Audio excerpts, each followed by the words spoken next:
को अपने हाथ में लें और हमारा विश्वास कबूल करें, घोषित करें, ये परमेश्वर का वचन है, इसमें मेरा विश्वास है। ये परमेश्वर का वचन है, इसमें मेरा विश्वास है। ये परमेश्वर का वचन है, इसमें मेरा विश्वास है। आइए देखते हैं कुछ आयतें। सबसे पहली आयत हम देखें मत्ती 18 और 20। The Gospel of Matthew, verse 18, chapter 18, verse 20.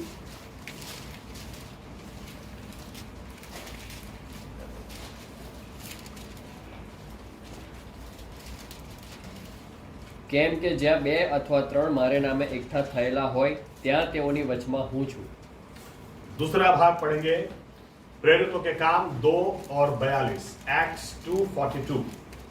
प्रेरितों के काम, प्रेरितों ना कृत्य बीजो अध्याय तेनी 42મી કલમ।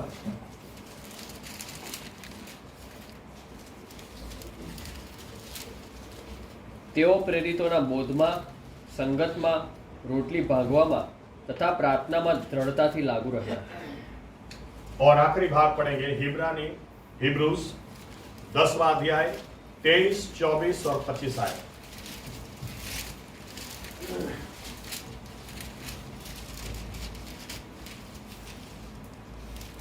આપણે આપણી આશાની કબૂલાત દૃઢ પકડી રાખીએ, કેમ કે જેણે વચન આપ્યું તે વિશ્વાસ યોગ્ય છે અને પ્રેમ રાખવાને તથા સારા કામ કરવા અરસપરસ ઉત્તેજન મળે માટે આપણે એકબીજાનો વિચાર કરીએ। જેમ કેટલાય કરે છે તેમ આપણે એકઠા મળવાનું પડતું ન મૂકીએ, પણ આપણે એકબીજાને ઉત્તેજન આપીએ અને જેમ જેમ તમે તે દાહડો પાસે આવતો જુઓ તેમ તેમ વિશેષ प्रयत्न करो। आइए हम प्रार्थना करें। हमारे जीवित परमेश्वर प्रभु यीशु मसीह, हम आपको धन्यवाद देते हैं क्योंकि आपने आज ये मौका हमको दिया कि हम आपके बीच में आकर, आपके सन्मुख आकर आपको आदर और मान दें, आपकी स्तुति और प्रशंसा करें, आपकी आराधना करें। और ये समय है जब हम आपकी आवाज, आपके वचनों के द्वारा सुनना चाहते हैं। हम विनती करते हैं, आप बोले प्रभु यीशु मसीहा, पवित्र आत्मा को आप हम पर उंडेल दें और पवित्र आत्मा इस वचन की सच्चाई में हमको लेकर जाए ताकि हम विश्वास में नए हो, तरोताजा हो, नए निर्णयों को लें और प्रभु यीशु हमारे जीवन बदल जाए और बदले हुए जीवनों से आप ही को मान और महिमा मिले।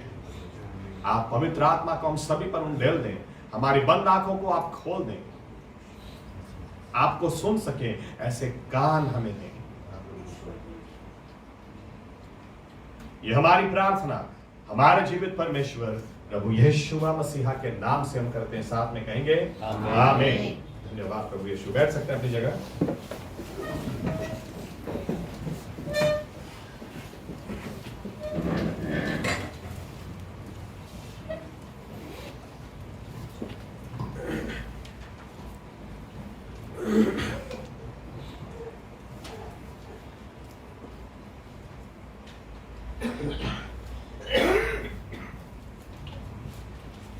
बहुत इंपॉर्टेंट पॉइंट आपके साथ शेयर करना चाहता हूं आज। याद रखें, बार बार मुझे बोलना जरूरी नहीं है, जब मैं बोलूंगा कि आज ये टॉपिक खत्म हो गया तभी होगा, सी और हाइना का। ओके, पहले संदेश में कुछ बात मैंने की थी, आज उसके ऊपर, क्योंकि बहुत सारे पॉइंट्स मैंने छुए थे, उसके ऊपर धीरे धीरे मैं बोल रहा हूं। एक पॉइंट, सी का हाइना, सी का कुछ उखाड़ नहीं सकते, इसलिए वो लोग हमेशा क्या कोशिश करते हैं, सी को अकेला या उसके समूह में से, उसके ग्रुप में से उसको किसी भी तरह से अलग करें।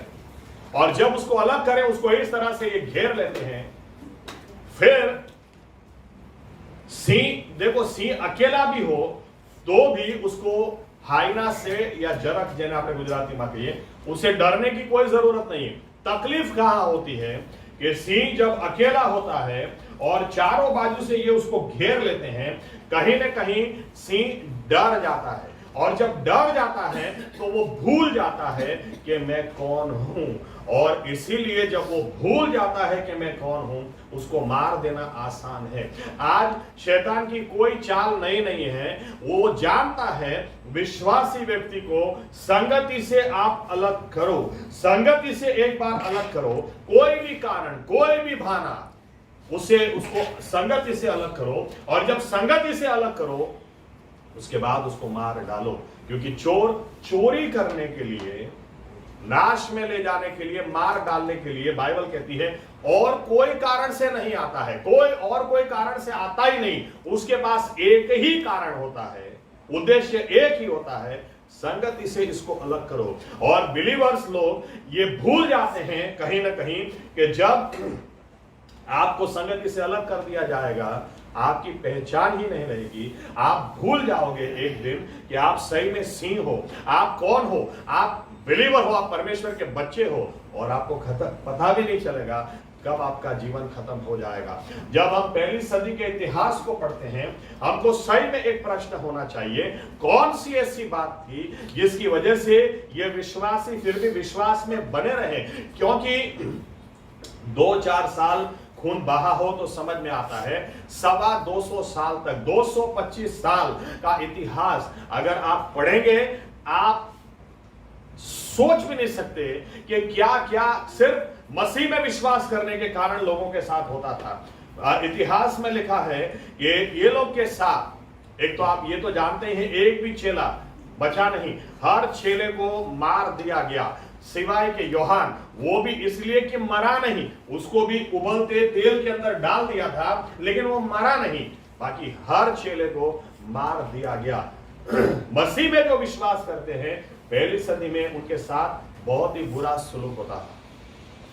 यहां तक कि इतिहास में लिखा हुआ है कि ये लोग 7-7 दिन को सिंह को भूखा रखते थे, 7-7 दिन भूखा रखते थे, और फिर स्टेडियम के अंदर सबको इकट्ठा करके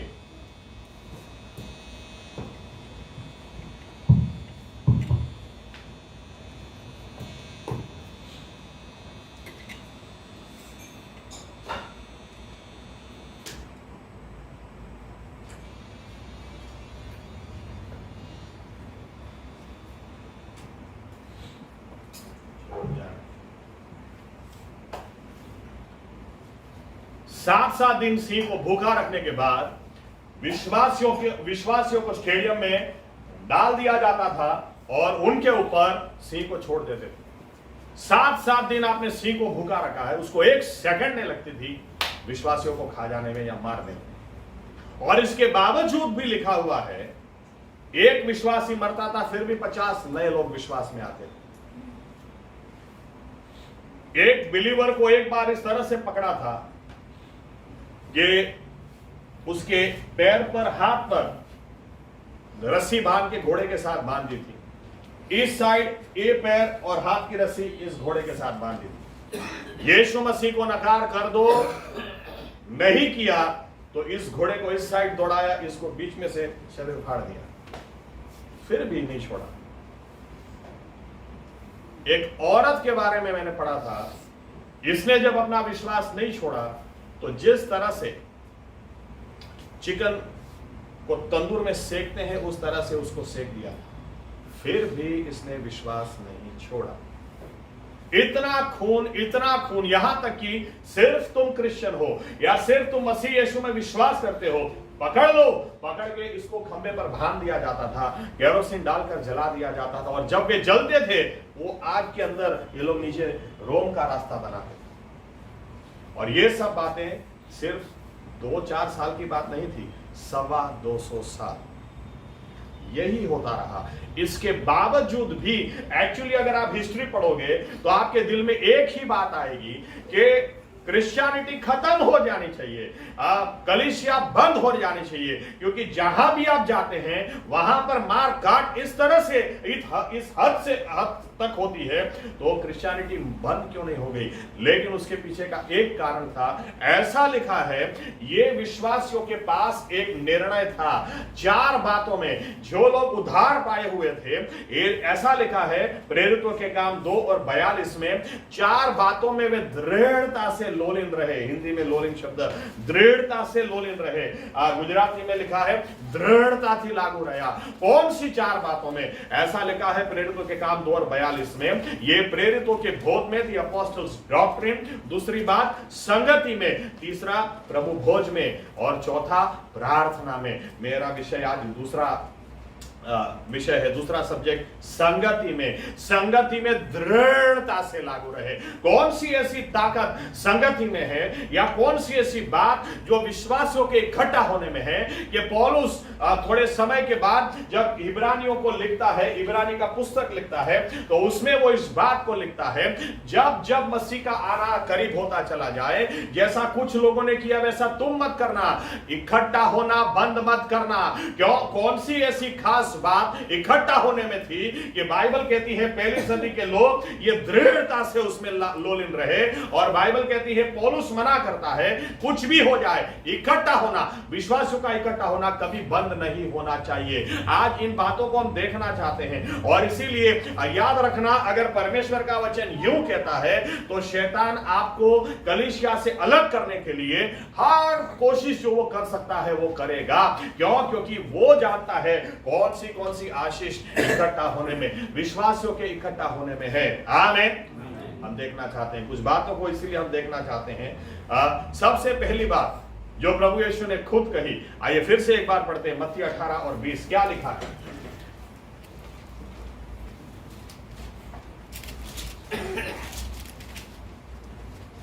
કેમ કે જ્યાં બે અથવા ત્રણ મારે નામે એકઠા થયેલા હોય ત્યાં તેઓની વચમાં હું છું। देखो सबसे पहली बात क्या लिखा है, प्रभु यीशु क्या बोलते हैं, जहां 2 या 3 मेरे नाम में इकट्ठा हो वहां पर मुझे फिर बुलाना तो मैं आऊंगा, ऐसा नहीं लिखा है, वहां पर मैं हूं। आमीन। सबसे पहली बात, विश्वासियों को इकट्ठा क्यों होना? क्योंकि जब 2 विश्वासी भी इकट्ठा होते हैं वहां पर राजाओं का राजा और प्रभुओं का प्रभु उसकी उपस्थिति उतर आती है। हालेलुया। आप राजाओं के राजा को मिलना चाहते हैं, लोग क्या करते हैं, आज बड़े बड़े बिल्डिंग्स को देखते हैं, बड़े बड़े बिल्डिंग्स को, ये इतना मस्त चर्च बिल्डिंग है, इतना जबरदस्त डेकोरेट किया हुआ है, तो चलो अंदर जाते हैं, चलो यहां पर जाकर मोमबत्ती सुलगाते हैं, चलो यहां पर जाकर प्रार्थना करते हैं, शायद यहां पर परमेश्वर हमको मिल जाए। अरे परमेश्वर बिल्डिंग में नहीं मिलेगा, जहां 2 या 3 विश्वासी उसके नाम से इकट्ठा होते हैं, जहां विश्वासी उसके नाम से कौन इकट्ठा होगा? चर्च में लोग प्रभु यीशु को मिलने नहीं जाते हैं, अलग अलग चर्चों में अलग अलग कारण से लोग जाते हैं।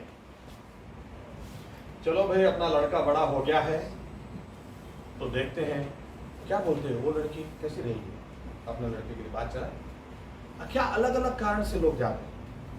कई लोग तो कपड़े दिखाने जाते हैं, कई लोग तो इसलिए भी जाते हैं, मैं कौन हूं, सबसे आगे की सीट, चर्च में लेट आने का और ऐसे ऐसे चल के जाने का और आगे बैठ, किसी की जरूरत नहीं, उनकी कुर्सी पर आप बैठो।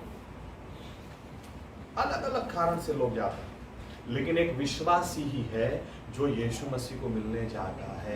आमीन। और इसीलिए यीशु मसीह भी वहां पर ही मिलते हैं जहां पर 2 या 3 उसके नाम से इकट्ठा होते हैं। आमीन। एक बार जब मैं मुंबई में था, पास्टर चाको साहब के साथ बैठा था, और वहां पर एकदम से बात निकली कि अमेरिका से एक सेवक को बुलाने की बात चल रही थी, और सेवक की शर्त थी 1.5 लाख लोग इकट्ठा करो तो ही मैं आता हूं, नहीं तो उससे कम लोग होंगे तो मैं नहीं आता हूं। मैंने कहा कमाल है यार, 1.5 लाख लोग हम इकट्ठा करें, फिर वो आएंगे और क्या एडवर्टाइजमेंट होगी, क्या मीटिंग रही यार, 1.5 लाख लोग थे, क्या सेवक है। लेकिन किसको पता, अंदर के लोग ही जानते हैं कि तो पहले से इकट्ठा करो तो मैं आऊंगा। मैंने चाको साहब से कहा, प्रभु यीशु को बहुत बहुत धन्यवाद, राजाओं का राजा, प्रभुओं का प्रभु, आसमान और पृथ्वी को बनाने वाला हमारा परमेश्वर क्या बोलता है, 2 लोग भी होंगे ना तो मैं आऊंगा। हालेलुया। 2 लोग भी मेरे नाम से इकट्ठा होंगे ना तो मैं आऊंगा। विश्वासियों का इकट्ठा होना इसीलिए बहुत स्पेशल है क्योंकि वहां पर ही प्रभु यीशु आपको मिलेंगे। हालेलुया। इसीलिए आप चर्च में भी जाओगे ना, संगति में भी जाओगे, इसलिए या तो 2 विश्वासी, ऐसा नहीं संडे की बात, आप बीच में भी कभी मिलते हैं, इस बात को ध्यान में रखना कि 2 बिलीवर अगर मिल रहे हैं तो प्रभु यीशु हमारे बीच में मौजूद हैं, वो हमारे बीच में आ चुके हैं। आमीन। इसलिए विश्वासियों को इकट्ठा होना, क्योंकि जितनी बार बिलीवर्स इकट्ठा होंगे उतनी बार प्रभु यीशु वहां पर मिलेंगे, और जितनी बार आप प्रभु यीशु को मिलोगे, हो ही नहीं सकता कि ये परमेश्वर जब बीच में उतर आए तो कुछ भी ना हो। जब ये आग के नजदीक जाओगे तो गर्मी तो लगेगी। आप प्रभु यीशु को मिलने जाओगे कुछ तो परिवर्तन आएगा, कुछ तो बात बनेगी, कुछ तो चंगाइयां होंगी, कुछ तो छुटकारा होगा जो और कोई नहीं कर सकता, वो प्रभु यीशु करेंगे। आमीन। इसीलिए पौलुस कहता है जब जब तुम देख रहे हो कि मसीह का आना बहुत करीब है, तब तक हमारे पास ये बहाने नहीं होने चाहिए, इस कारण से मैं चर्च में नहीं आता, या इस कारण से मुझे चर्च में नहीं आना। अरे हमारे पास कारण ये बड़े से बड़ा दिया है, जहां विश्वासी इकट्ठा होते हैं वहां पर प्रभु यीशु की हाजिरी होती है। आमीन, आमीन। यही जगह है जहां पर आपका विश्वास बढ़ेगा, यही जगह है जहां पर आपको परमेश्वर की मौजूदगी मिलेगी। या कब्रिस्तान में भी बैठ जाओ, कोई बात नहीं। मैं थोड़े चर्च के लोग नहीं जानते हैं, लेकिन शुरुआत में जॉन वेस्ली, उनके भाई चार्ल्स वेस्ली, इनका चर्च कब्रिस्तान में बैठता था। जॉन वेस्ली का मानना था कि कब्रिस्तान से अच्छी जगह कोई है ही नहीं बिलीवर्स को मिलने के लिए, क्योंकि मुश्किल से कभी कभार कोई मरता है तो लोग यहाँ पे आते हैं। यहाँ पे आपको कोई डिस्टर्ब ही नहीं करेगा। 4 घंटा बैठो, 5 घंटा बैठो, 6 घंटा बैठो। कब्रिस्तान में इतनी शांति, क्योंकि वे इस बात को जानते थे कि कब्रिस्तान में भूत नहीं मिलते हैं, जहां पर विश्वास इकट्ठा हो वहां पर प्रभु यीशु मिलते हैं। आमीन। वहां पर प्रभु यीशु की मौजूदगी होती है। विश्वासी लोग संगति के लिए हमको सीरियस हो जाना है, इसीलिए क्योंकि परमेश्वर वहीं पर हमको मिलेगा, वहीं पर प्रभु यीशु हमको मिलेंगे। आमीन। कुछ उदाहरण हम बाइबल से देखना चाहते हैं। अच्छा, और एक बात, ओके चलो उसके बाद में आते हैं। एक आयत पढ़ते हैं, यूहन्ना 20, The Gospel of John, यूहन्ना 20,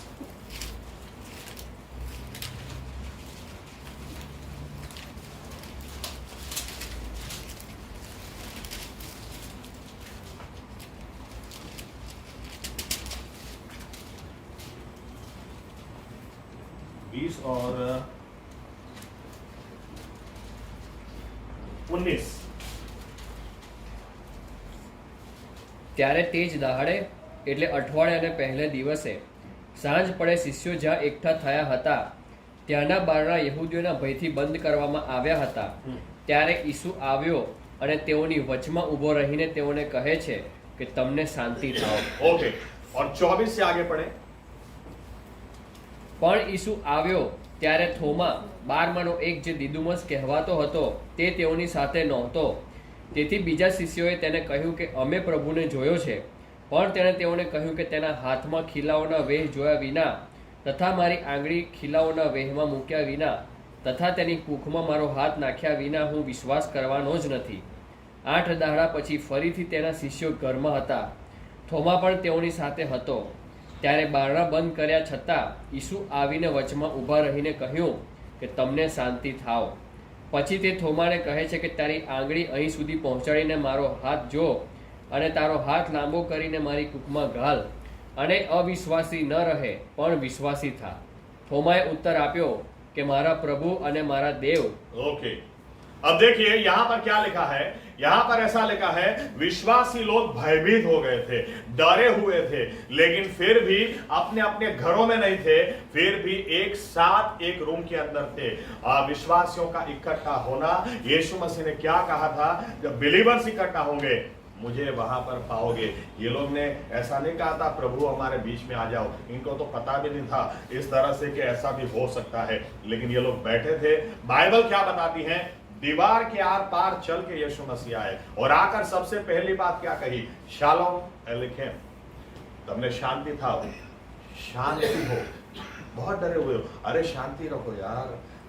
मैं कई बार सोचता हूं कि कितना ही डरा हुआ आदमी क्यों ना हो, लेकिन अगर आप जिस रूम में बैठे हैं, आप विश्वासी लोग जिस जगह पर हैं, वहां पर अगर यीशु मसीह इस तरह से आ जाएं, तो क्या फिर भी डर रहेगा या फिर भी डर रह सकता है? आप देखें यहाँ पर एक्साइटमेंट देखें, पतरस क्योंकि ऐसा लिखा है उस दिन थोमा नहीं था, थोमा उस दिन नहीं था, तो थोमा को जाकर ये लोग बोलते हैं अरे प्रभु यीशु जिंदा है, अरे हमको मिलने के लिए आया, उसके हाथों का छेद हमने देखा, उसका यहाँ का छेद हमने देखा। इतने एक्साइटमेंट, फिर भी नहीं, मैं नहीं नहीं मैं मानता ही नहीं। आपको कह दूं, संगति में इसलिए जाना क्योंकि आपका विश्वास यहीं से बढ़ेगा, क्योंकि यहीं पर आपका परमेश्वर आपको मिलेगा। अब वो चाहे चर्च सर्विस हो या प्रेयर मीटिंग हो या दो विश्वासी भी इकट्ठा होकर बैठे कुछ बात करें, आप किसी के साथ खाना भी क्यों ना खा रहे हो, आप किसी के साथ घूमने भी क्यों ना जा रहे हो, लेकिन दो बिलीवर, दो विश्वासी अगर इकट्ठा हो, वहां पर प्रभु यीशु आपको मिलेंगे।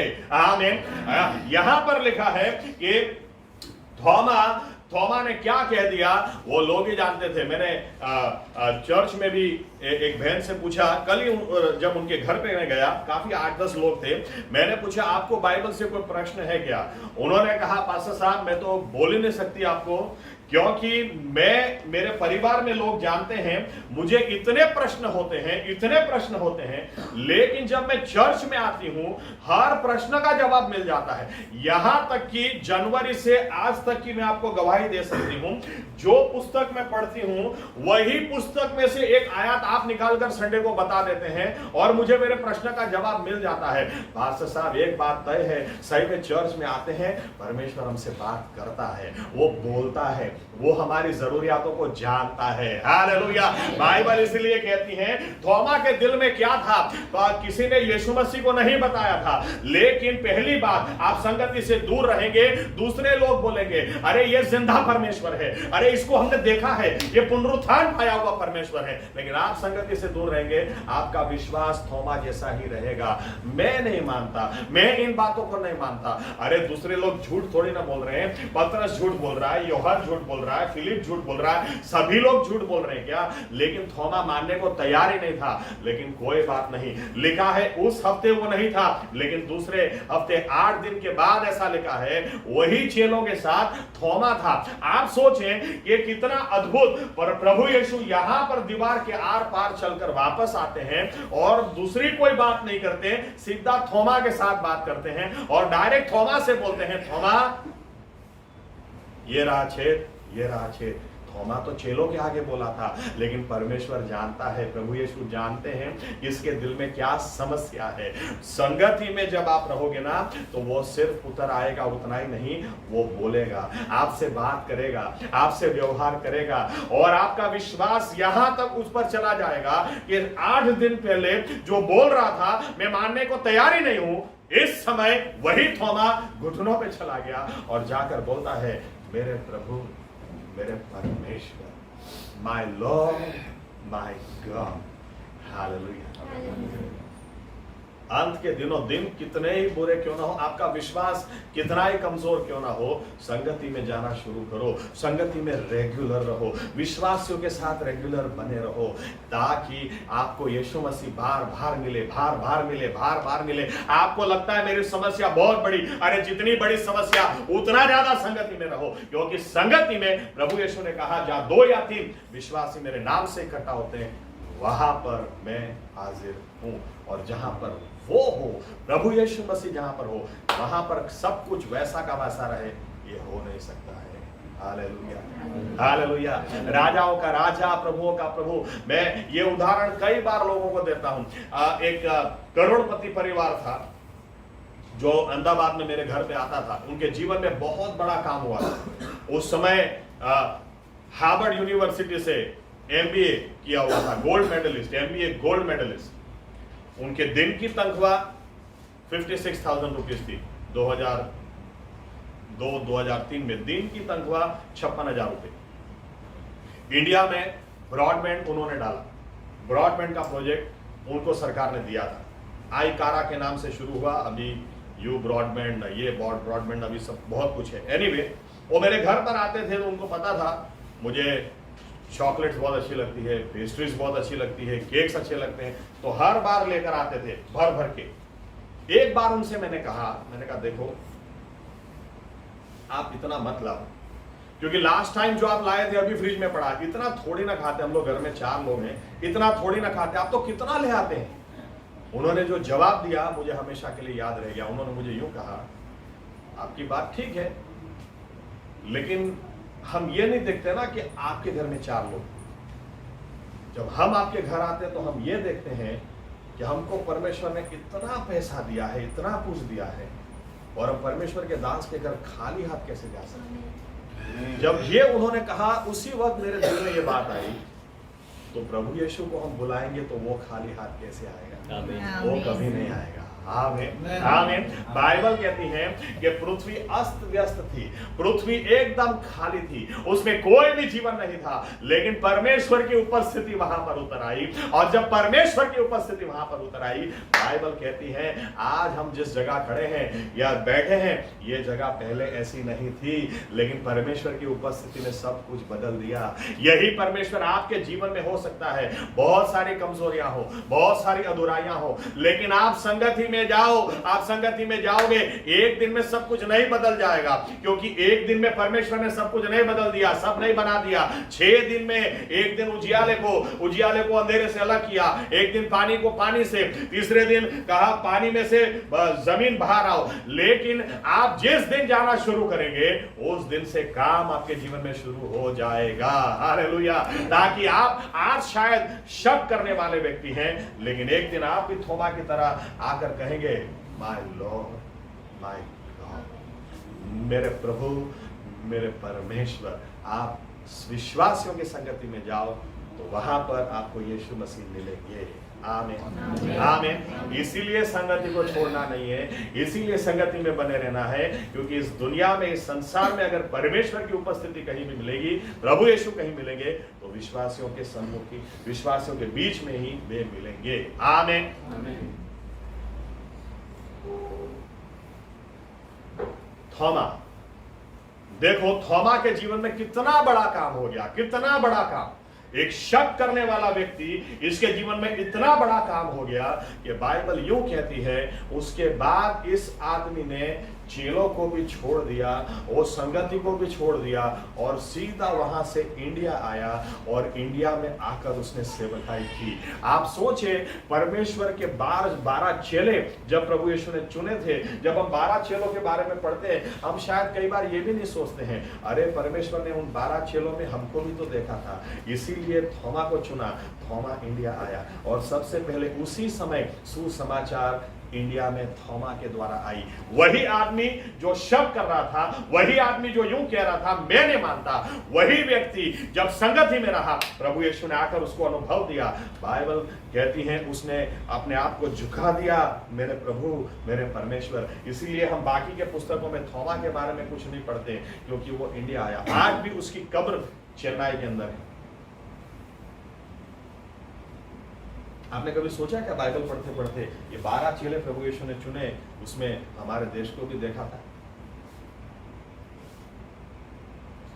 क्या पता हमारे बीच में भी, मैं इसलिए बार बार यूं कहता हूं, हमारे चर्च में हम किसी को एज अ मेंबर नहीं देखते, हम इसी तरह से देखते हैं भविष्य के सेवक और सेवकाएं करने वाले प्रभु यीशु के बेटे और बेटियां हैं, सेवक और सेविकाएं हैं। क्या पता आप संगति में आते रहें, संगति में आते रहें, और एक दिन प्रभु यीशु आपसे ही बात कर डालें, आपको ही अनुभव दे दें, आपको भी थोमा जैसा अनुभव दे दें कि आप फिर कहें, प्रभु यीशु मैं यह रहा, मैं यह रही, आपकी सेवकाई के लिए अपने आप को मैं अलग करता हूँ, या अलग करती हूँ। आमीन। आपका विश्वास जरूर बढ़ेगा। आपका विश्वास उतना का उतना रह नहीं सकता। आप बार बार प्रभु यीशु से मिलो, बार बार संगति में जाओ। आप जैसे हैं वैसे के वैसे कभी नहीं रह सकते, बदल ही जाओगे, क्योंकि यहाँ पर ही परमेश्वर में आपको मिलेगा। आमीन। अगर आपको अंत के दिनों में, इसलिए बाइबल चाबी देती है, कुछ भी हो जाए संगति नहीं छोड़ना। इसका सीधा मतलब है दृढ़ता से लागू रहे। क्या इनके पास संगति छोड़ने के कारण नहीं होंगे, या इनके पास ये ऐसा ना वो है? आपको पता, आपने कभी ऐसा नहीं देखा होगा। देखो मेरी शादी होने वाली थी, शादी नहीं हुई। अब हम दोनों बहुत पिक्चर देखने जाते थे। आपने कभी ऐसा सुना नहीं होगा, अब मेरा ब्रेकअप हो गया, आज के बाद मैं पिक्चर नहीं देखूंगा। फिर भी देखते हैं। हम दोनों ने बहुत बार रेस्टोरेंट में जाके खाना खाया, हमारा ब्रेकअप हो गया, आज के बाद मैं रेस्टोरेंट में खाना नहीं खाऊंगा। सुना क्या कभी ऐसा?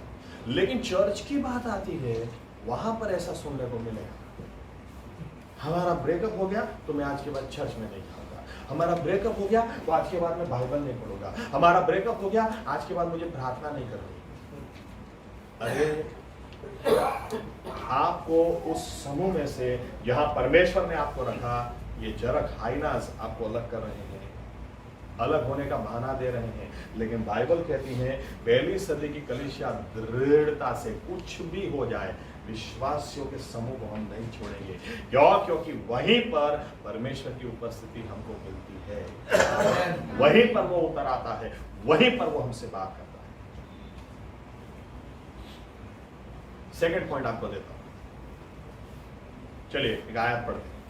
हिब्रू जो हमने पढ़ा ऑलरेडी वही पढ़ते वापस, हिब्रू 10 और 23 पढ़ते।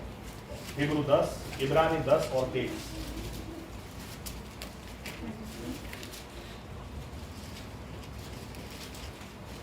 इब्रानी 10 और 23।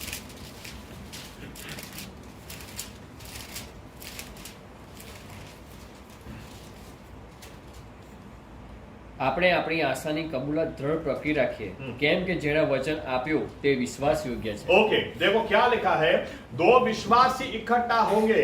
ज्यादातर दो विश्वासी इकट्ठा होते हैं, फिर क्या बात करते हैं? खबर पड़ी मेरे भाई तो विचार भी न तो करियो करे बापा। क्या विश्वासी लोग इकट्ठा होकर बात करते हैं? ये भाग गई, वो भाग गया, मुझे लगता है वो दोनों भागने की तैयारी में है।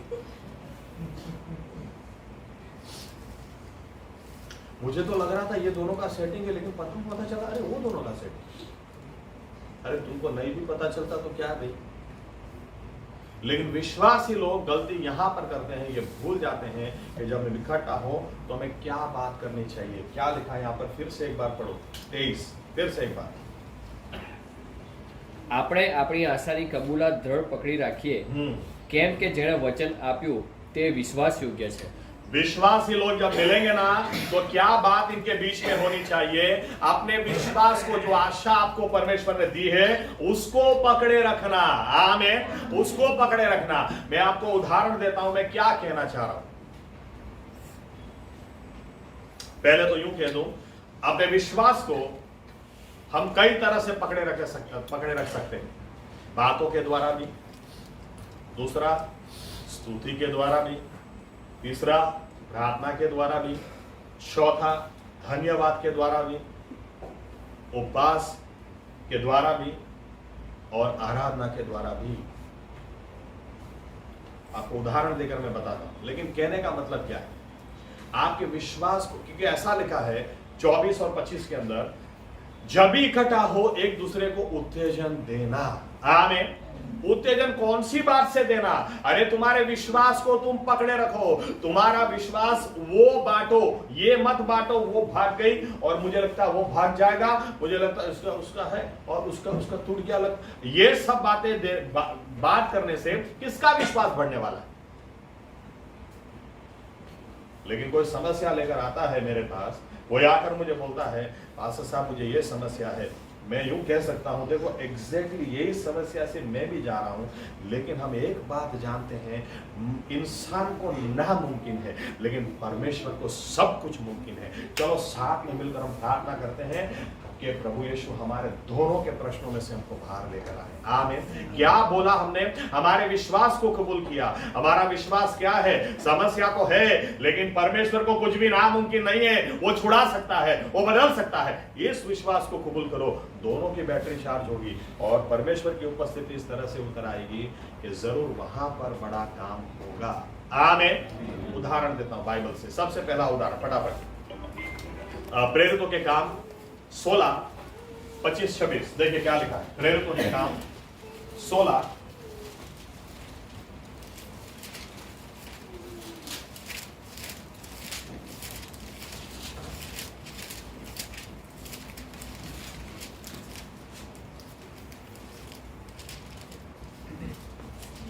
મધરાતને સુમારે પાઉલ તથા સિલાસ પ્રાર્થના કરતા હતા તથા દેવના સ્તોત્ર ગાતા હતા અને બંદીવાનો તેઓનું સાંભળતા હતા। ત્યારે એકાએક એવો મોટો ધરતીકંપ થયો કે બંદીખાનાના પાયા હલી ગયા, બધા બારણા તરત ઉગડી ગયા અને સર્વના બંધનો છૂટી ગયા। देखो क्या लिखा है यहाँ पर, पौलुस और सिलास को बहुत पीटा गया। इनकी गलती नहीं थी। इन्होंने क्या किया था, एक जवान लड़की में से दुष्ट आत्मा को निकाला था, लेकिन उस दुष्ट आत्मा के द्वारा, उसके लिखा है वो लड़की के जो सेठ थे वो कमाते थे, वो पैसा बनाते थे, और दुष्ट आत्मा निकाल दिया। अब पैसा बनाने का रास्ता बंद हो गया, इसलिए इन्होंने पौलुस और सिलास को पिटवाया, इतना पीटा, लेकिन बाइबल यूं कहती है दोनों को जब पीट पीट के बांध दिया था, जंजीरों से बांध दिया था, ऐसे समय में अगर आप और हम होते तो तेरी वजह से ये हुआ, मेरी मम्मी ने तो मुझे मना ही किया था इसके साथ मत जाना, पीटेगा। काश मैंने मम्मी की बात मानी होती तो आज इधर से खून नहीं बह रहा होता, इधर लग रहा है हड्डी टूट गई, ऐसा नहीं होता। लेकिन देखो, विश्वासी लोग काश समझने पाए कि जब आप इकट्ठा होते हैं, आपके मुंह से अगर आपका विश्वास निकलेगा, परमेश्वर पूरी परिस्थिति को बदल कर रख देगा।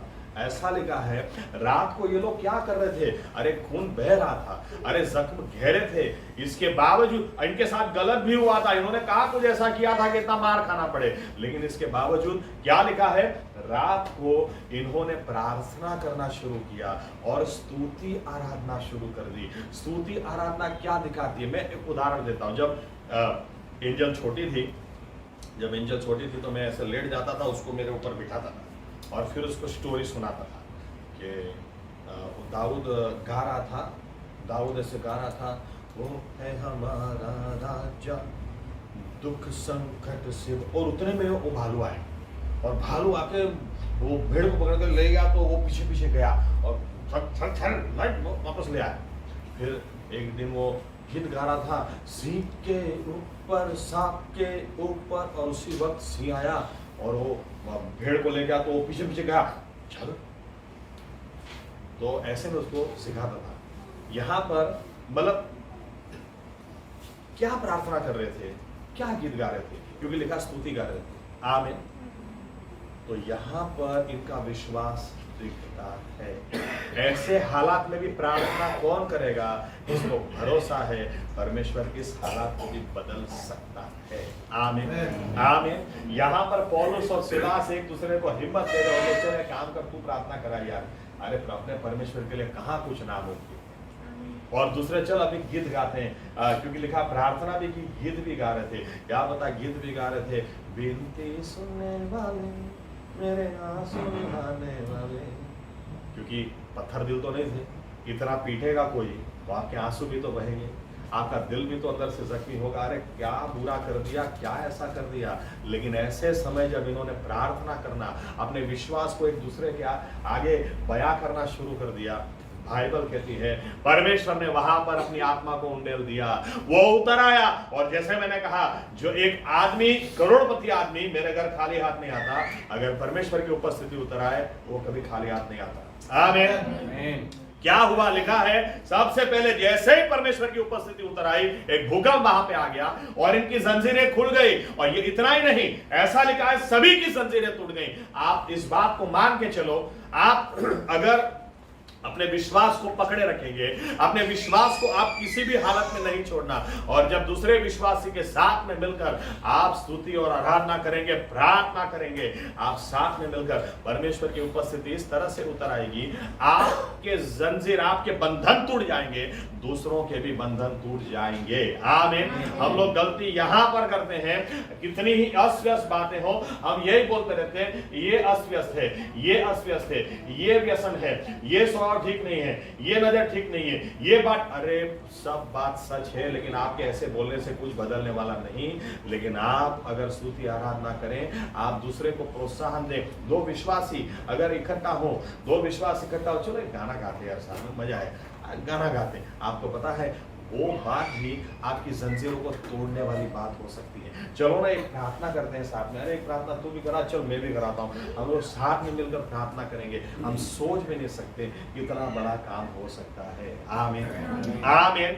विश्वासी लोग, आप, क्योंकि आप जब इकट्ठा होते हैं, प्रभु यीशु आपके बीच में होते हैं।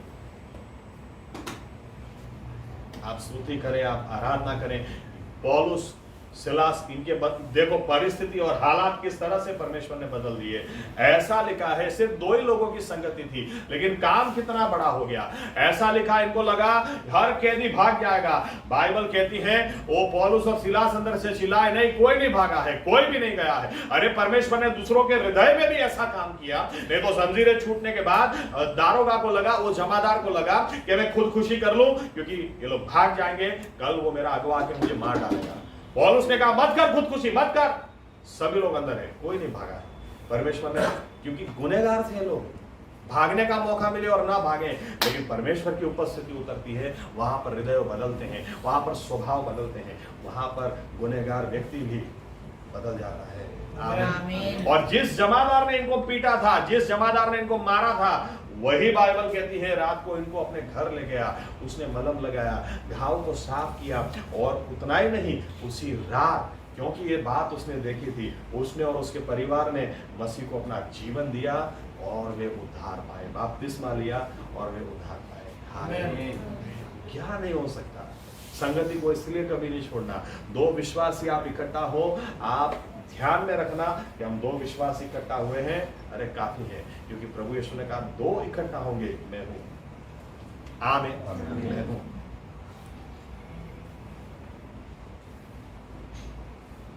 देखते और एक उदाहरण, दूसरा इतिहास बीजो कागो का 20वां अध्याय, दूसरा इतिहास 20।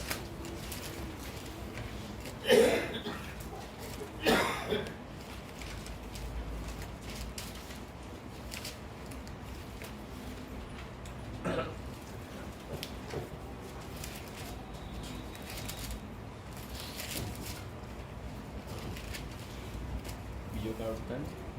20 1 થી 4। એ પછી મોઆબીઓ, આમોનીઓ તથા તેમની સાથે કેટલાક મેઉનીઓ યહોશાફાટની સામે યુદ્ધ કરવા માટે આવ્યા. કોઈએ આવીને યહોશાફાટને ખબર આપી કે સમુદ્રને પેલે પારથી એટલે અરામથી તારી વિરુદ્ધ એક મોટી ફૌજ આવે છે. તેઓ હાસોન તામાર એટલે એન ગેદીમાં છે. આથી યહોશાફાટ ભયભીત થઈને યહોવાની શોધ કરવા લાગ્યો અને તેણે આખા યહૂદિયામાં ઉપવાસ કરવાનો ઢંઢેરો પીટાવ્યો. યહૂદિયાના લોકો યહોવાની સહાય માંગવા સારું એકઠા થયા, એટલે યહૂદિયાના સર્વ નગરોમાંથી તેઓ યહોવાની શોધ કરવા માટે આવ્યા. देखो, विश्वासी व्यक्ति ऐसा नहीं है कि कभी डरेगा नहीं। कभी बार ऐसे हालात आ भी जाए कि हमको डर लग भी जाए। हम लोग सुपर ह्यूमंस नहीं, ओके, रोबोट्स नहीं। आमीन। यहोशाफाट आत्मिक राजा था। लिखा है जब उसको पता चला कि कितनी बड़ी तादाद में हम घिर चुके हैं और ये लोग हमको मार डालने के लिए आए हैं, लूटपाट करने के लिए भी नहीं आए, हमको मार देने की बात, डर गया। लेकिन डरा हुआ इंसान करता क्या है, डरा हुआ विश्वासी करता क्या, वो इंपॉर्टेंट है। इसने तुरंत क्या कहा, सभी लोग इकट्ठा हो जाओ, हम उपवास और प्रार्थना करेंगे। हालेलुया। विश्वासी व्यक्ति जब इकट्ठा हो तो परमेश्वर चुप नहीं रहता है। आमीन। यहाँ पर इन्होंने उपवास और प्रार्थना के साथ सबको बुलाया और सबको बुलाया। जैसे मैंने कहा, आपका विश्वास क्या हो। अगर हमारी ऐसी हालत हो, हमारी ऐसी हालत, हम गलती इसलिए करते हैं और गलती कर देते हैं और फिर सोचते हैं हमारी प्रार्थना का जवाब क्यों नहीं आता। आप बाइबल पढ़े, बाइबल से सीखें। अगर यहोशाफाट की जगह हम होना तो हम क्या करेंगे, प्रभु मैंने किसी का क्या बिगाड़ा, मैंने तो कभी किसी का बुरा किया भी नहीं, सोचा भी, मेरे साथ ही क्यों ऐसा हो। और फिर सोचते हैं कि मेरी प्रार्थना का जवाब आए, किधर से आएगा। जो आशा मसीह में आपको मिली उसको पकड़े रखना, बाइबल कहती। आमीन। यहोशाफाट की प्रार्थना आप देखो, घर जाके पढ़ना पूरा। ऐसा लिखा, यहोशाफाट प्रार्थना करके बोलता है, हे यहोवा, मैं जानता हूं आज भी आसमान और पृथ्वी को बनाने वाला परमेश्वर तू है। अरे हमारे पूर्वजों को मिस्र से तू ही बाहर लेकर आया, रास्ते में तू ही ने उनको खाना खिलाया, 40 साल तक तूने ही संभाला। अरे तू लकड़ी नहीं है, तू कोई मूर्ति नहीं है, तू जिंदा परमेश्वर है। ये कौन लोग हमको डराने के लिए आ गए, आज हम डर गए हैं इसलिए तुम्हारे पास आ रहे हैं। तू चुप मत बैठना, चुप मत रहना। और परमेश्वर ने जवाब तुरंत ही दे दिया। 24वीं आयत पढ़े, देखो क्या लिखा है। 24 नहीं, आई एम सॉरी, 14। ત્યારે આસાપના કુટુંબનો લેવી યાહજીએલ કે જે મતાન્યાના પુત્ર યેલના પુત્ર બનાયાના પુત્ર જખારિયાનો પુત્ર હતો તેના ઉપર સભાની મધ્ય યહોવાનો આત્મા આવ્યો. और आगे તેણે કહ્યું કે હે યહૂદિયાના તથા યરૂશાલેમના સર્વ રહેવાસીઓ તથા હે યહોશાફાટ રાજા, તમે સર્વ સાંભળો.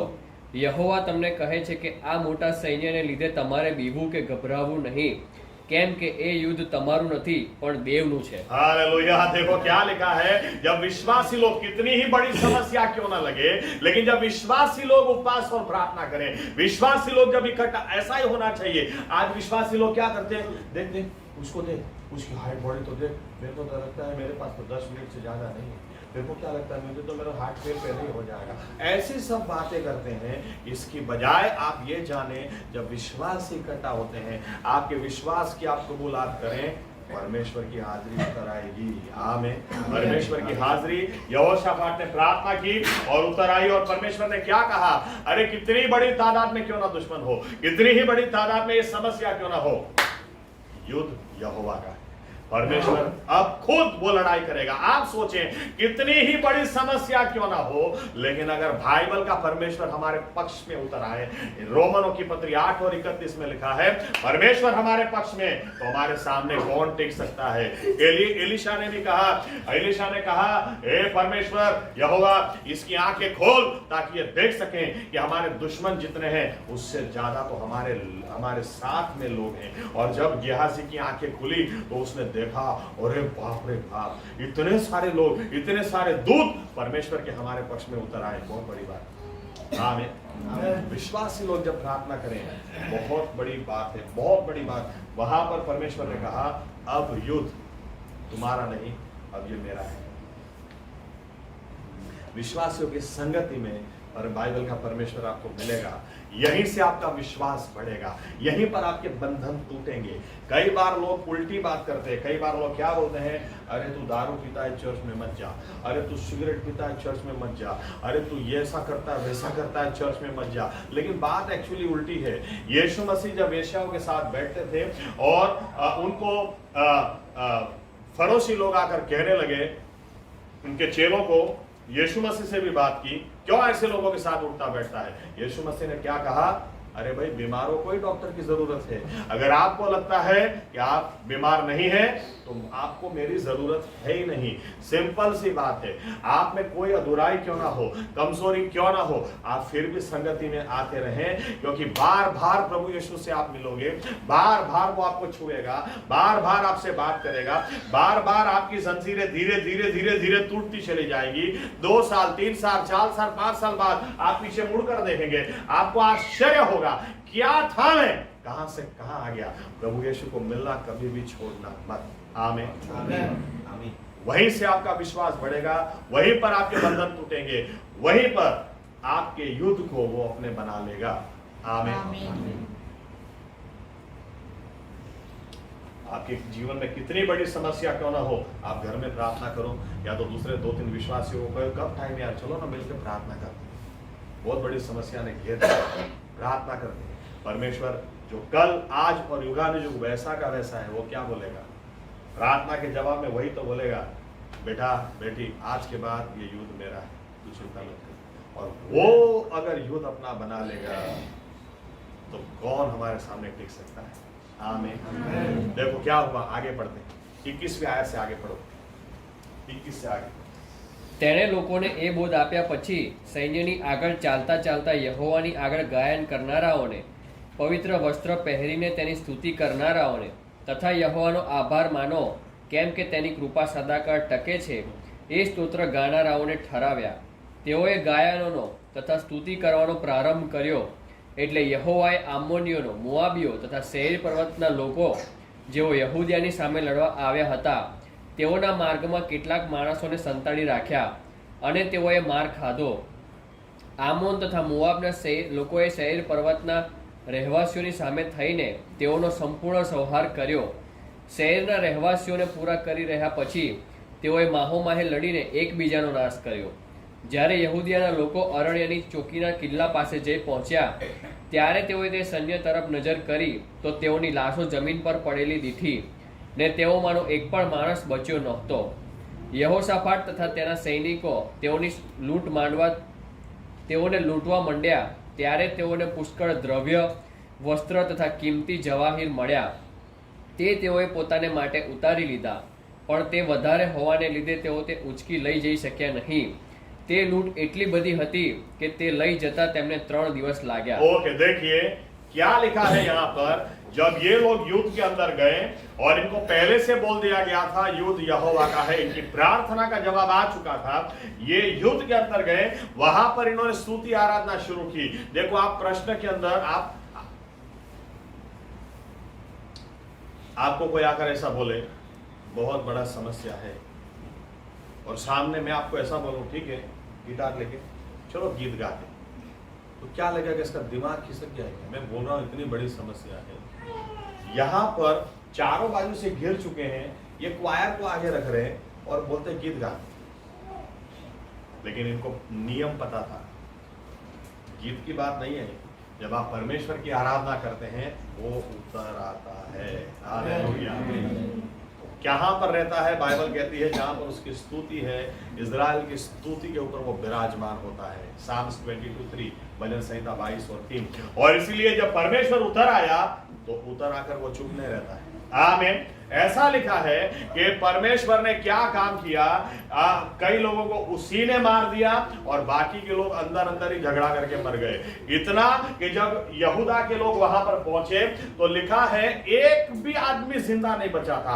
जो लोग इनको मारने के लिए आए थे, जो लोग इनको डराने के लिए आए थे, एक भी जिंदा नहीं बचा था. मैं सही में आपसे कहना चाह रहा हूं, हम जिस समाज में या जिस वातावरण में जी रहे हैं, जिस समय में जी रहे हैं, हर जगह डर का माहौल है. हर जगह डर की बातें. अबे नौकरी मिलेगी कि नहीं, क्या पता, अरे बढ़ती मिलेगी कि नहीं, अरे इतना पढ़ने के बावजूद उसको नौकरी नहीं मिली, उसको नौकरी मिली, मेरा कुछ होगा कि नहीं होगा, शादी होगी कि नहीं, घर बनेगा कि नहीं बनेगा, गाड़ी कभी आएगी कि नहीं आएगी, अरे कभी बच्चा भी होगा कि नहीं होगा. ये हम इस माहौल में जी रहे, चारों बाजू डर डर डर डर का माहौल है. लेकिन इसके बीच में अगर विश्वासी व्यक्ति दूसरे विश्वासी के साथ इकट्ठा होकर उपवास करे, प्रार्थना करे, परमेश्वर की उपस्थिति उतर आएगी. क्या लिखा है? ये लोग ने तो इतना ही मांगा था, हमको इधर से छुड़ाओ. ये लोग ने पैसा नहीं मांगा, ये लोग ने कुछ और नहीं मांगा. लेकिन बाइबल बताती है ये लोग जब आए तो पता चला इतना इतना सोना, इतना चांदी, इतना लूट था. एक उदाहरण देता हूं. अगर किसी व्यक्ति की डेड बॉडी हमारे बीच में डाल दी जाए, सोना चांदी डायमंड, और बोला जाए लूट लो जिसके हाथ में जो आए वो उसका, क्या होगा? लेकिन आप ये सिचुएशन देखिए, कोई किसी में हाथ मार ही नहीं रहा है क्योंकि इतना था. कोई अगर किसी ने बोला होता अरे मेरा ये सोने का हार तू ले ले, अरे भाई मेरा से नहीं उचका था तो तेरा किधर से लूंगा. ऐसा लिखा है 3 दिन इनको लगे. यहां परमेश्वर की उपस्थिति उतर आती है, वहां पर वो हर जरूरियात बिना मांगे भी पूरी करता है. आमीन. इन्होंने सिर्फ इतना मांगा था कि प्रभु हमको बचा लो, इन लोगों से बचा लो. इनको पता भी नहीं था कि बचाने के बावजूद, बचाने के उपरांत, बचा तो लेगा परमेश्वर, इनको पैसादार भी बना देगा. कितनी बड़ी बात. आमीन. आखिरी उदाहरण देता हूं, आयत नहीं दिखाता हूं, लेकिन एस्थर के बारे में ऐसा लिखा हुआ है, जब राजा ने मुद्रा मार दी है, जब राजा ने फरमान घोषित कर दिया कि इस महीने के इस दिन जहां कहीं कोई रहता है, अगर आपके आसपास यहूदी लोग रहते हैं, उसको उस दिन तलवार से मार देना है, काट देना है, खत्म कर देना, बस बात खत्म. अब जिस तरह से ये बात हामान ने चालाकी से करवाई, उसको कौन बदल सकता है? वो परिस्थिति कैसे बदली जा सकती है? लेकिन एस्थर ने क्या कहा मोर्देखाई से? मोर्देखाई जाकर तू अपने लोगों से कहे, यहूदी लोगों से कहे कि वे 3 दिन उपवास और प्रार्थना करें, और मैं यहां पर अपनी दासियों के साथ 3 दिन उपवास और प्रार्थना करूंगी। कई बार हम जब इस विषय को देखते हैं तो हम एस्तर एस्तर एस्तर पर ही फोकस करते हैं, लेकिन कई बार हमको यह भी देखना चाहिए एस्तर अकेली नहीं थी प्रार्थना करने में, हर यहूदी व्यक्ति जुड़ा था और एस्तर की हर दासी उसके साथ 3 दिन उपवास और प्रार्थना में जुड़ी थी। जब बिलीवर लोग प्रार्थना करें तो क्या कुछ नहीं हो सकता। जिस दिन उनको मार देने की घोषणा थी, उस फरमान को राजा ने एक बार सील मार दिया, एक बार मुद्रा मार दी, फिर उसको कोई नहीं बदल सकता। लेकिन आपको पता है प्रार्थना करने का मतलब क्या है? आपका विश्वास दिखता है। क्यों? अगर आपका विश्वास ऐसा होगा अब कुछ नहीं हो सकता तो आप प्रार्थना नहीं करोगे, लेकिन अगर आपका विश्वास ऐसा हो कि इस हालात को भी मेरा परमेश्वर इब्राहिम, इसहाक और याकूब का परमेश्वर बदल सकता है, जाओ जाकर कहो मुर्देखाई से हम 3 दिन उपवास करेंगे, प्रार्थना करेंगे। जब आपका विश्वास ऐसा हो तो ही आप प्रार्थना करोगे, और उस विश्वास के मुताबिक परमेश्वर ने पूरी बाजी पलट दी। हामान जो चाहता था ये लोग मारे जाए, हामान को ही मार दिया उसने। हालेलुया। विश्वासी काश हम समझ में पाए, जब हम दूसरे बिलीवर से मिलते हैं, जब हम संगति में आते हैं, बहुत स्पेशल जगह है, क्योंकि वहां पर परमेश्वर की हाजिरी है। यहाँ पर ही आपका विश्वास बढ़ेगा, यहीं पर आपको छुटकारा मिलेगा, यहीं पर परमेश्वर आपसे बात और व्यवहार करेगा, यहीं पर आपको आशीषें मिलेंगी और यहीं पर आपका जीवन भी बदलेगा। आमीन, आमीन। इसलिए आखिरी बात ये कहकर मैं खत्म करूंगा, अगर 2 विश्वासी भी इकट्ठा हो और प्रभु यीशु को इतना अच्छा लगता है कि वो उतर आते हैं, तो वो 2 विश्वासी में कितना बनना चाहिए, आपस में कितनी बननी चाहिए। और यहां पर एक विश्वासी को दूसरे के साथ बनती नहीं। कुर्सी पर बैठे, ओ प्रभु यीशु आप उतर आना, आज मेरे को छूना बात करना, ये किधर से आता है? तो प्रभु यीशु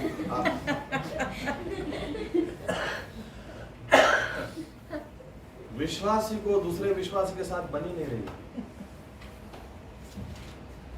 काश विश्वासी ये समझने पाए कि जब हम 2 इकट्ठा होते हैं, सामान्य बात नहीं है, राजाओं का राजा प्रभुओं का प्रभु उतर आता है। इसलिए हमारे बीच में माफी भी इतनी होनी चाहिए, और इतना चल मुझसे गलती हो गई तो क्या बात, चल मैं तुझे सॉरी कहता हूं, मुझे माफ कर। सामने से भी ये जवाब आना, नहीं नहीं नहीं कोई बात नहीं, चलो छोड़ दो, जाने दो। क्यों? क्योंकि जब विश्वास इकट्ठा होते हैं, परमेश्वर के लिए बहुत स्पेशल मोमेंट है। आमीन। आपने कहीं ऐसा नहीं सुना होगा कि 1 करोड़ का खर्चा करके ये चर्च बिल्डिंग बनाया, इसलिए प्रभु यीशु उधर गए। अरे उनको पैसा की कुछ पड़ी नहीं, लेकिन 2 विश्वासी भी अगर इकट्ठा हो, वहां पर वो उतर आते हैं, उनके लिए वो जगह स्पेशल है। आमीन। हमारे लिए भी दूसरे बिलीवर स्पेशल होने चाहिए। कमजोरी तो हर एक की है, अधूराइयां हर एक की है, लेकिन इसलिए हमारे लिए वो स्पेशल होने चाहिए कि प्रभु यीशु को अच्छा लगता है, बहुत पसंद आता है जब हम इकट्ठा होते हैं। आमीन।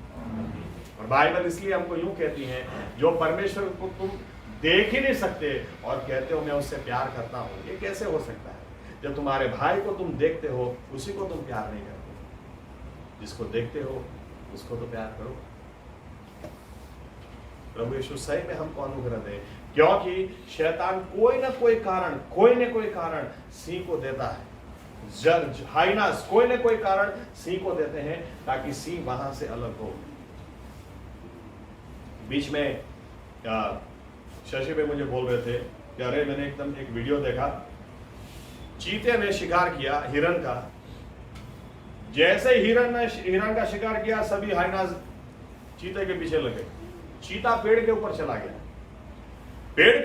गया, फिर भी ये लोग नीचे से हट ही नहीं रहे। आखिर में चीता इतना डर गया, उसने हिरन को छोड़ दिया। डर के आदमी भूल जाता है कि वो कौन है। चीता हिरन को लेकर भी इतना तेज दौड़ सकता है कि कोई हाइना उसको पकड़ नहीं सकता, उसका पीछा ही नहीं कर सकता है। लेकिन वो डर गया है, इसलिए शिकार को छोड़ दिया। हो सकता है आज हमारा विश्वास कम पड़ता है, लेकिन आप प्रभु यीशु की हजूरी में जाना कभी मन मत करना। प्रेयर मीटिंग कभी नहीं छोड़ना, संगति कभी नहीं छोड़ना। किसी के घर पे छोटी सी मीटिंग भी क्यों ना हो, चला आज इनकी बर्थडे है, नहीं वो मेरे को तो कार चर्च में इनके साथ बनती है, कभी हाथ नहीं मिला, अरे नहीं भाई, वो खाने पीने की बात बाद में है, पहले ये बात है। अगर यहाँ पर भी 2 विश्वासी इकट्ठा हो रहे हैं तो मैं तो जरूर जाऊंगा, क्योंकि वहां पर प्रभु यीशु मुझे फिर से एक बार मिलेंगे। आमीन।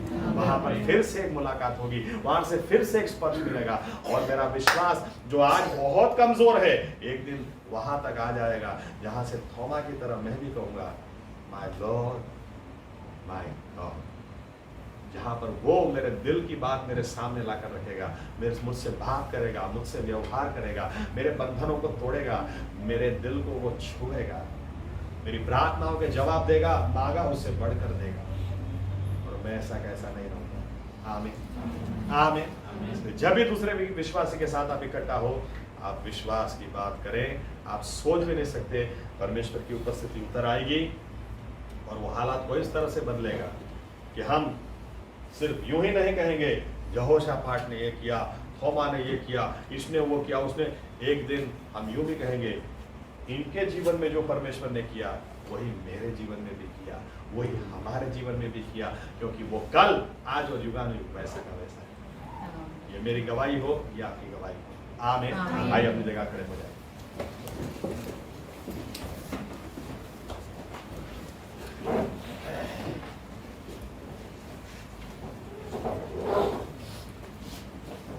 प्रभु यीशु मसीह, हम आपके वचनों के लिए आपको धन्यवाद देना चाहते हैं। आपका आना बहुत करीब है। शैतान दिन रात मेहनत कर रहा लोगों को संगति में से अलग ले जाने के लिए, क्योंकि वो भी जानता है उसके पास समय थोड़ा है। लेकिन प्रभु यीशु मसीहा, जैसे पहली सदी के लोगों ने किया, दृढ़ निश्चय उनके पास था, दृढ़ता से वे संगति में लागू रहे। हम भी आज निर्णय लेते हैं प्रभु यीशु, दृढ़ता से हम संगति में लागू रहेंगे। कुछ भी कारण क्यों ना हो, लेकिन कोई भी कारण इससे बड़ा नहीं हो सकता कि संगति में इसलिए हम रहें कि प्रभु यीशु वहां पर हमको मिलते हैं। इससे बड़ा और क्या कारण हो सकता है संगति में बने रहने का?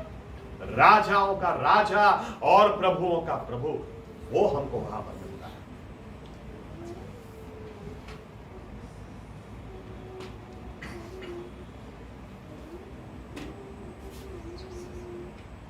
प्रभु यीशु मसीह, इस वचन को हम भूल न जाएं, और संगति को लेकर आपकी क्या योजना है इसको हम भूल न जाएं।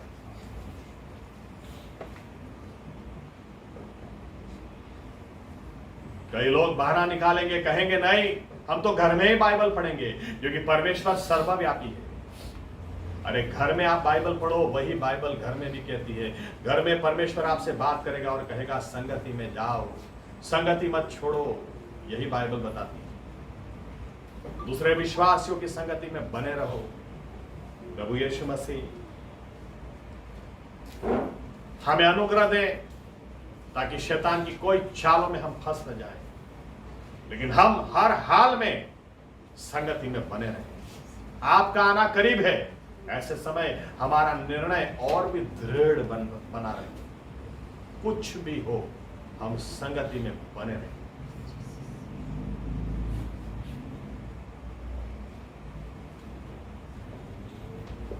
यहीं पर हमारा विश्वास बढ़ेगा, यहीं पर हमारे बंधन टूटेंगे, यहीं पर हमारा जीवन बदलेगा, यहीं पर हमें आशीष मिलेगी, यहीं पर हम स्वर्ग में जाने के लिए तैयार होंगे। यहीं पर प्रभु यीशु, जहां आपकी हाजिरी वहां हम। आज के बाद किसी भी संगति को हम नहीं छोड़ेंगे, ये जानते हुए बलिदान देकर भी आएंगे, नींद को छोड़कर भी आएंगे, ये जानते हुए कि जहां विश्वास इकट्ठा होते हैं वहां आप हाजिर हो। आज का जो वचन ऐसा ही हम सभी के साथ में हो, ये प्रार्थना प्रभु यीशु मसीहा के नाम से हम करते हैं। आमीन। ओ आकाश मना तुम्हारा बाप, तुम्हारा नाम पवित्र बनाओ, तुम्हारा તમારું રાજ્ય આવો, જેમ આકાશમાં એમાં પૃથ્વી પર તમારી ઈચ્છા પૂરી થાય. દિવસની અમારી રોટલી આજ તમે અમને આપો, અને જેમ અમે અમારા ઋણને માફ કર્યા છે તેમ તમે અમારા ઋણો અમને માફ કરો.